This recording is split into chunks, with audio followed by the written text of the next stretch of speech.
Rais wa Marekani amekimbia vita dhidi ya Iran. Rais huyo wa Marekani ameghairisha mashambulizi dhidi ya Iran na ametaka makubaliano ya haraka, akidai Israel inaunga mkono kujitolea na kwamba ipo tayari kuungana na Marekani kwa ajili ya mapambano, lakini anasema sasa lazima asifanye shambulizi lolote dhidi ya Jamhuri ya Kiislamu ya Iran. Licha ya mikwara, vitisho, lakini pia na kila aina ya maneno aliyoyazungumza rais wa Marekani Donald Trump, lakini sasa ameona hakuna namna isipokuwa anapaswa kumaliza vita hivyo.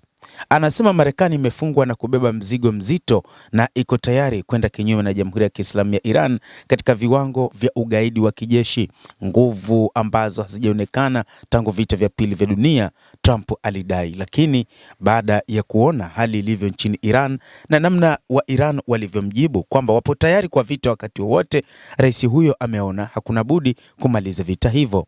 Wa Iran walisema watakuwa tayari kushambulia kila eneo katika Mashariki ya Kati, na wamesema kwamba hali ya sasa mashambulizi itakuwa ni hatari zaidi katika eneo la Mashariki ya Kati. Hili ndilo ambalo limemfanya rais huyo wa Marekani Bwana Trump kusitisha mashambulizi.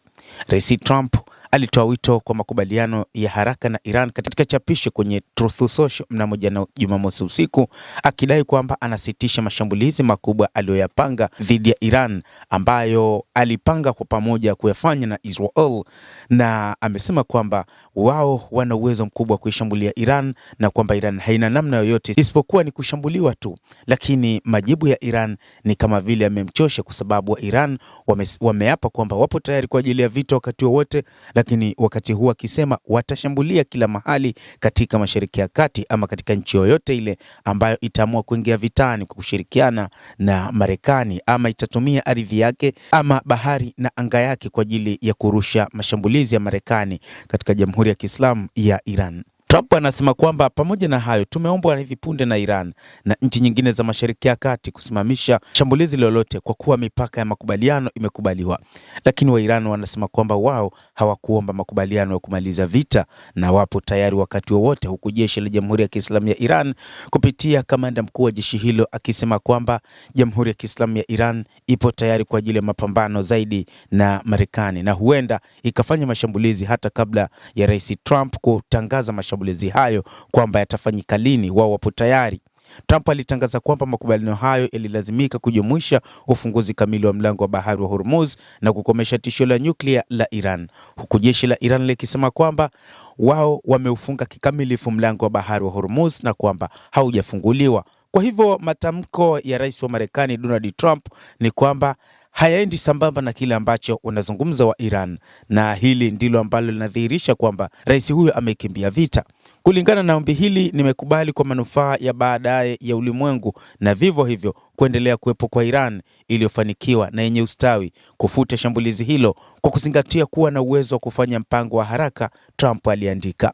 Rais Trump anaamini taifa la Marekani lina uwezo kikamilifu katika mapambano. Hili ni jambo ambalo linakubaliwa na watu wengi ulimwenguni kwa sababu wanajua Marekani ni moja kati ya mataifa yenye nguvu kubwa ya kiuchumi duniani, lakini pia yenye nguvu za kijeshi duniani kutokana na historia yake. Israel inadaiwa iliongeza kiwango cha tahadhari, huku kukiwa na hofu kwamba Trump ataanzisha tena mashambulizi dhidi ya Iran. Mapema Jumamosi, vyanzo vya habari nchini Israel vilisema kwamba Israel imeongeza tahadhari na utayarifu, huku kukiwa na tathmini kwamba Trump alikuwa anakaribia kuamua kuanzisha tena mashambulizi ya kijeshi dhidi ya Iran ambayo yanawezekana kwa kiwango kikubwa zaidi. Maafisa wa Israel waliambia shirika la habari la Jerusalem Post kwamba tuko macho na tunasubiri uamuzi wa mwisho wa rais. Axios pia imeripoti kwamba mwanamfalme wa Saudi Arabia Mohammed bin Salman alimtaka Trump kufikiria upya mashambulio makubwa ya kijeshi yanayoweza kutokea dhidi ya Iran wakati wa simu ya jana Jumamosi.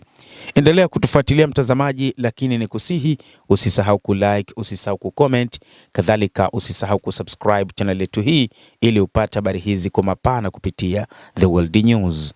Mimi ni Adam Hussein, endelea kuwa nasi wakati wote, endelea kutufuatilia.